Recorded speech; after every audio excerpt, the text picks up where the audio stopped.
Hello everyone, my name's Jay and this is the Camden Stitch.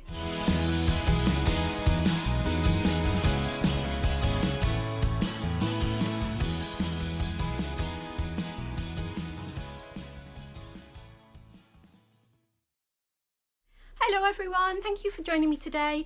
Hey, guess what? We're going to talk about sewing on a budget. Fun! Is it fun? I don't know. I am going to give you 5 tips to help you sew on a budget. And then later on in this special series, we are going to be looking at buying cheap fabrics, buying cheap patterns, buying cheap tools, buying cheap machines. And I'm going to finish this series off by running a special sewing on a budget challenge to see who can sew the garment the cheapest. Okay, I'm going to start off with a disclaimer. I am no angel. I have been in debt, but I have been debt free since my very early 20s when I ran up a big credit card debt. I cut up my credit cards and I've never had one since. I was brought up by a mum who was a debt advice worker for the Citizens Advice Bureau, and she raised me with a pretty good outlook when it comes to not just budgeting but also being lured in by special offers, finding the best price on things. So I hope I can bring some of my thrifty acumen to help you lot sew on your budget. So let's start with my first top tip. Number 1, have a budget. You cannot sew on a budget unless you've got a budget, right? So I'm not going to tell you how to budget. My guru and idol, and also yours if Instagram is anything to go by, is Martin Lewis, Money Saving Expert. If you've never been to the Money Saving Expert website, head over there now. For those of you in the States, this is an enormous consumer website with somebody who shows you how to make the most of the money that you have and how to get the best bargains. That intention means nothing if you don't know what your available funds are. So I would really urge you to go to the Martin Lewis website. There is a fantastic budget planner tool there. It does involve quite an in-depth look at your finances. You will need to sit down with about a year's worth of pay slips and really spend a good few hours, maybe a day, working out how much comes in and how much you spend. I have found this incredibly helpful in the past. Before I learned to sew, I used to spend a lot of money on clothes. Not now, but back when I used to work and I had quite a lot of disposable income. I was in a reasonable sort of living situation. My mortgage wasn't exorbitant. And I used to spend loads and loads of money at Primark or H&M, Topshop, just on the high street. And then one day I realised I was getting short of money, sat down and did this budget planner. I was spending maybe £200 on clothes, accessories, etc. If I was getting lots of joy from those things, then that's absolutely fine. You know, I didn't have a family that was starving in order for me to fund my fashion habit. I was a single person with, you know, I was going out a lot. I probably spent a lot on drinking as well, but I really enjoyed that money that I spent on going out. I looked at the money that I was spending on clothes and I thought, is this making me happier? I've got enough clothes in my wardrobe to last me for the next year without buying anything new. And I realised that actually I wasn't getting enough joy, enough happiness for that money that I was spending. And that really, really helped me get a grip on actually changing my behaviour, because that's the important thing, isn't it? It's okay realising that something's a problem, but it's not just enough to say I won't do that anymore. You kind of need to psychologically convince yourself that you don't need to do that anymore, and that really helped me. So I would really urge you to, if you're struggling financially, go and do that. It will help you address your priorities, and at the end of that exercise you'll be able to know how much you have every month to spend on your sewing habit. That site also has a fantastic tool called Demotivate. Now what that does is it adds up things that you spend. Say for instance, say you go to Costa and buy a coffee every day that costs you £3.25. The Demotivate tool adds that up for you and it tells you how many hours you had to work to be able to earn that coffee. Now if that coffee is really worth it to you, you might choose to carry on paying that £3.25 every day, and that's fine. But if you decide that actually you don't want to work all those hours just to pay for that morning coffee, then you might think to yourself, well, I can't live without coffee, so I'll start taking a flask to work to drink on the train. right? And it's very helpful for helping you change those behaviours, which is really important when it comes to getting to grips with your finances. This brings me to point number 2, which I have learned from both my mum and Martin Lewis. Be realistic. Don't aspire to live the life of a lottery winner. That probably isn't going to happen for most of us. Aspire to live the best possible life that you can on the available resources that you've got. And that goes for sewing as well.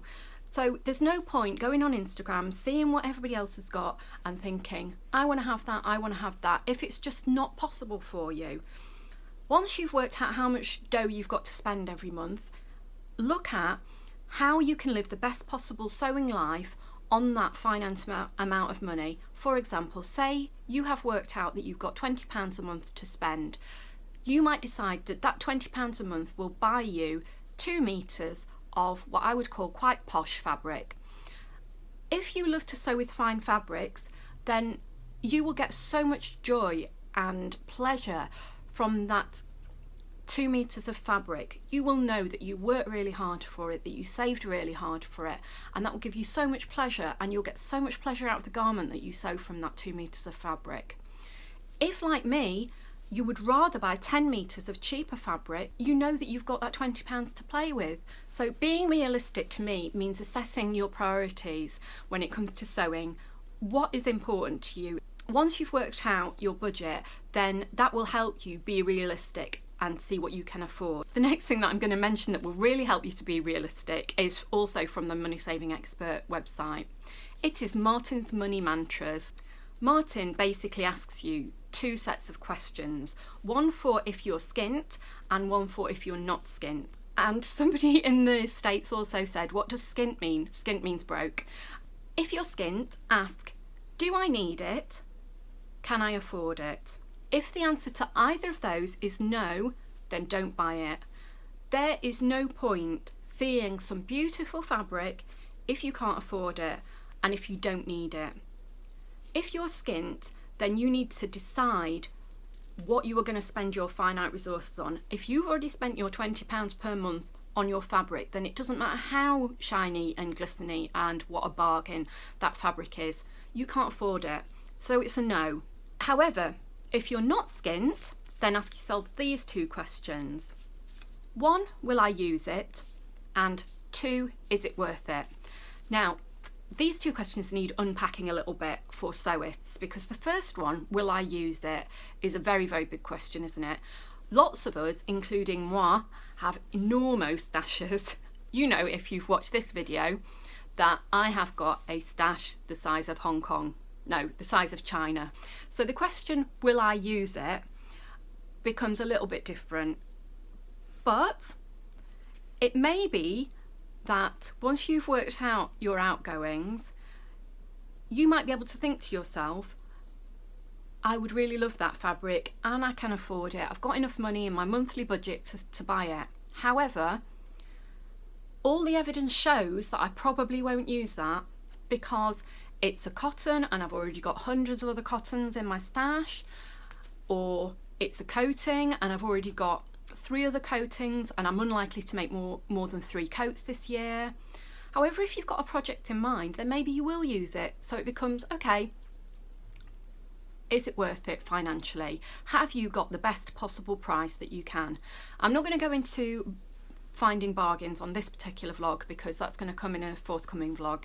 But there are lots and lots of things you can do to shave a little bit off the price that you see and look at getting absolutely the best bang for your buck. If you're skint, ask, do you need it? Can I afford it?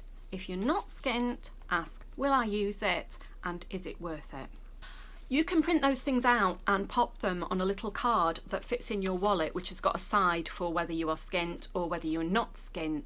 And this is a great little tool if you're looking to demotivate yourself from excessive spending. I know it becomes a little bit more complex because a lot of us have credit card details or debit card details already stored online now, or we have accounts on things like PayPal or Amazon. But you could always stick this to your computer screen so that when you're shopping online, you could see this and think to yourself, hang on a minute, is it worth it? Will I use it? Can I afford it? etc. So I hope that those little tips have been helpful. Now it's time for tip number 3. Prioritise. We've already talked a bit about prioritising, and I think all these tips really carry on from each other. Once you've worked out how much income you've got, and I've talked about prioritise, whether you might want to prioritise between buying expensive or cheap fabric, but think about your wider sewing priorities. Are you saving for a new sewing machine? Have you got a sewing machine that is absolutely fine for all your needs and will probably be fine for all your needs into the future? In which case, your sewing money can be just for disposable things like fabric or nice haberdashery, or maybe some sort of fancy tools, or maybe a nice ironing board cover. But have a little think about what your sewing priorities are. Sewing isn't just about fabric, although, you know, obviously fabric is a massive thing to us sewists. But there are lots of different things made up in that, and maybe some of those things make you happier than others, or you enjoy shopping for them more than others. So have a little think about that. Work out your sewing priorities. By prioritising, you can make sure that you spend your precious sewing money on exactly what is most important to you, and honestly, you will enjoy it so much more for doing that. 4, and this is a biggie, assess your stash. This one is a bit of a large one, isn't it? Our feelings towards our stashes are complex. Let me tell you now, I love my stash. My stash is not a dead, static thing that lives in a cupboard that never gets opened or is in storage somewhere. My stash is in use on a daily, if not weekly basis. I sew every day, and for those of you who don't know me, that's because I have a lot of health complications and I'm unable to work, and I suffer really severely with mental health problems, and sewing really keeps me on track. Sewing is really important to my recovery and keeping well. The only reason I mention that is because sometimes people think that I must be like a millionaire lady of leisure. Quite the opposite. You know, I'm unable to work, so I'm on a strict budget too. However, I do have a massive stash. I'm such a bargain hunter that when I see a bargain, I pretty much have to have it. My stash makes me really happy. Sometimes when I'm having really bad days and I'm not well enough to cut out, I'm not well enough to sew, I have found a lot of solace in sitting in my hall, which is where my stash is in various cupboards, and having it all out and stroking it, or, I mean, I know it sounds ludicrous, but I'm not kidding here. There is something amazingly soothing about touching fabric, that tactile stroking. Why do we love fabric? Because it contains possibilities. It contains almost unlimited possibilities. And I used to love clothes because I used to think that they presented a lot of possibilities about all the wonderful things I'd be able to do wearing those clothes and how fabulous I'd look. Fabric contains a million times more possibilities because you've got the choice to make that fabric into anything and then still wear the clothes and look wonderful and have amazing adventures wearing the clothes. So this is why I don't have negative feelings towards my stash. I see my stash as almost like a Pinterest board of potential. So that's my stash. Now, I know that not everybody feels the same way about their stash.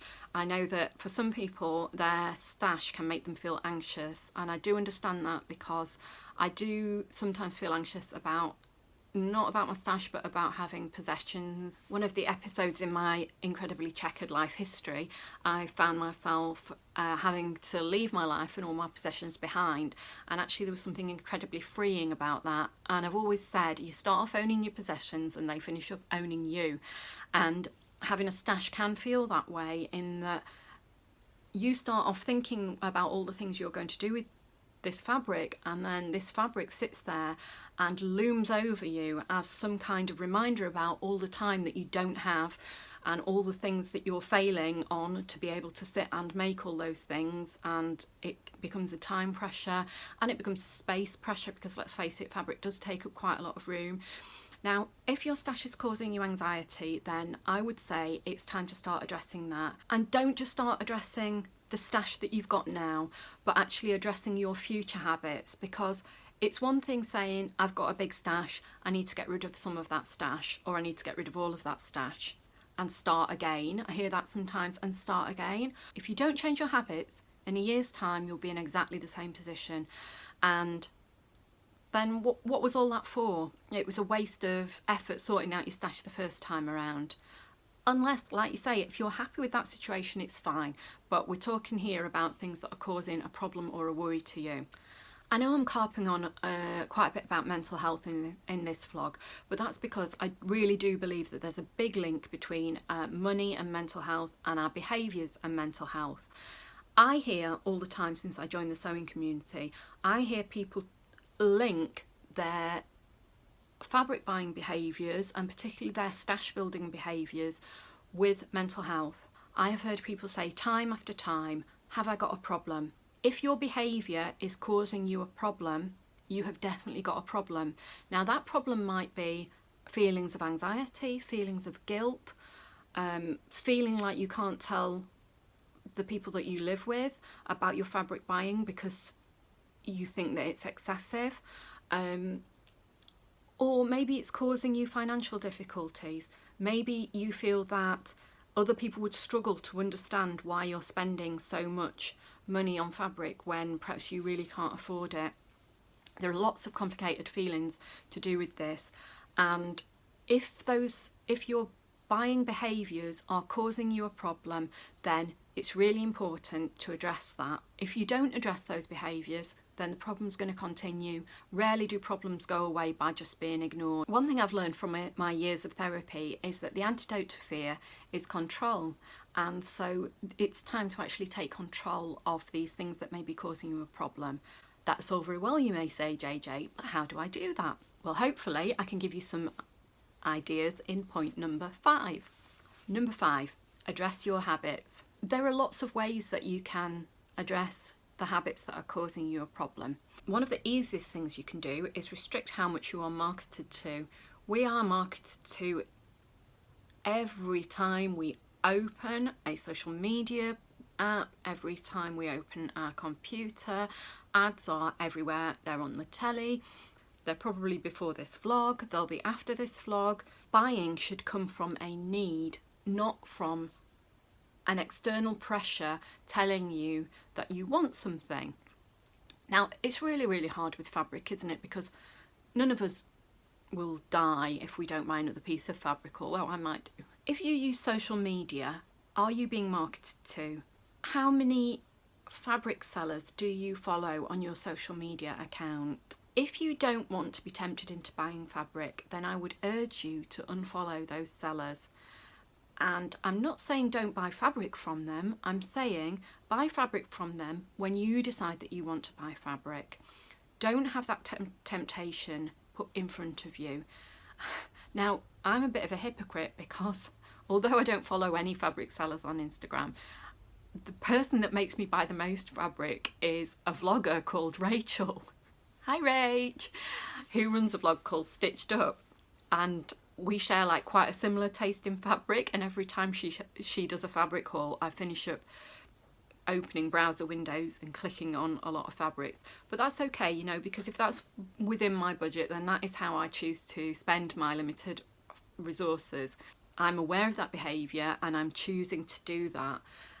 These tips aren't meant to make you feel guilty about your behaviour. They're meant to look at the behaviours that you have and look at the ones that may be causing you difficulty or aren't bringing you any pleasure, and get rid of those and keep the behaviours that are making you happy.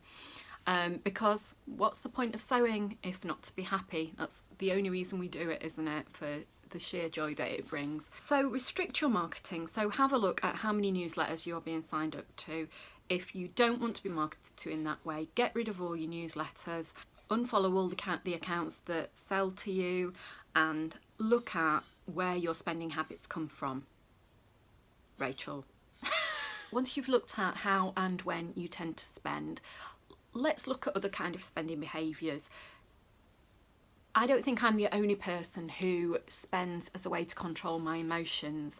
Sometimes when things are really, really bad, I will find myself buying fabric, and in that moment I am doing that to make me feel better because of the serotonin that will get released when I buy that fabric. That is maybe okay, but if I can't afford that fabric, or if I don't really need that fabric, or if that fabric is just going to mount up in a pile in my bedroom because there's no room for it in my stash and I won't have time to sew it, and if it's going to make me feel guilty, then probably that emotional spending causes as many problems as it solves. So let's think about the sort of things that you can do to try and prevent that emotional spending. Well, a really good antidote to emotional spending, I find, is sewing. The times that I tend to do it is when I'm aching and I need to lie down and rest. So they aren't times that it's easy for me to get up and sew. However, what I do instead is I do hand stitching, because sometimes when we're online, we are online to distract ourselves. We are online to stop ourselves being in that moment. I don't know if you've ever done mindfulness meditation, but it's very much about being in the moment, and nothing helps you get in the moment, to my mind, as much as sewing does. And hand stitching especially, I find really, really meditative. I find that it calms you down and it releases those nice sort of feel-good hormones, or relaxes, prevents that anxiety cycle building up in a way that shopping can do as well. But obviously there are fewer negative consequences to doing some hand stitching. I know that a lot of garment sewists find doing quilting, sort of patchwork, really boring. If you want to see how I use quilting to help manage those difficult times for me, then you can have a look at that vlog that I've linked to above. That is just a suggestion. Maybe something like cross stitch would help, or crochet, or knitting, something that you can do while you're resting, because often when I am buying fabric, I will think to myself, what I should actually be doing instead of buying fabric is sewing with the meters and meters and meters and meters of fabric that I already own. And then once I've done that, then I'll let myself buy the fabric. We're not going to go into any more psychology for today. If you really want to address problematic habits, there are loads and loads of really useful self-help books out there, and probably you have some books that you found helpful as well, which you could link in the comments below. I really hope that some of the stuff I've said to you today you found helpful and that it hasn't come across as too lectury. In the forthcoming weeks, I'm going to be doing vlogs about buying sewing machines on a budget, where you can buy cheap second-hand sewing machines, how you can ensure that those machines are going to work and be good value and not break on you. We're obviously going to be looking at bargain fabrics. I'm going to be doing a vlog about buying the cheapest sewing tools, because they can add up to a lot of money. A vlog on buying cheap patterns, where you can find free patterns. I'm going to be doing a vlog about buying discount notions. And finally, I am going to be running a budget to sew on a budget, and I'm going to be asking you to make a garment for the lowest possible cost. So all that is to come in this series. I hope you've enjoyed what you've seen today. If you've enjoyed it, you know what I'm going to say, give me the old thumbs up, and please click on the subscribe button, because I'll hear Betsy purr. Obviously you won't hear it, but one day she'll be sat with me and you'll hear the magic purr. And click on the ding ding to get notified when I make a new vlog. Okay, it's been lovely spending time with you today. Mwah, mwah, mwah. Bye bye, sewing sisters, bye.